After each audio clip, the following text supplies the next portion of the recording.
Hey there! Let's learn a new word together. Before you start, please hit the like button if you enjoy our content and subscribe to this channel if you're learning English. Stay up to the end of this video and you'll learn a fun fact about the English language. Let's begin.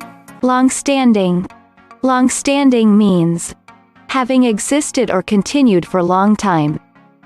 For example, a long-standing tradition.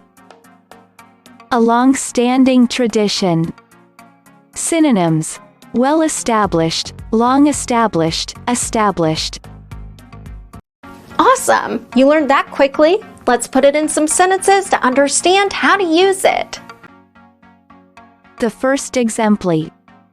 You infuse energy and romance in long-standing relationships and rejuvenate them. Now, repeat after me. You infuse energy and romance in long-standing relationships and rejuvenate them. The second exempli. Unlike trick or treat, mischief night is a long-standing British tradition. Now, repeat after me. Unlike trick or treat, mischief night is a long-standing British tradition. The third exempli. We have a long-standing and vitally important relationship with the United States.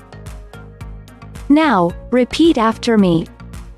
We have a long-standing and vitally important relationship with the United States. Now let's learn an interesting fact about the English language. The shortest complete sentence in English is the following. I am. Thank you so much for watching this video up to the very end. If you're not yet subscribed to our channel, hit the subscribe button below. If you're new to our channel, the links to our most popular playlists are below in the description. We've prepared playlists for different levels of English, and they're good for different goals that you might have. Maybe you want to take an exam, or maybe you want to improve your fluency. So check them out and see you very soon. Bye-bye.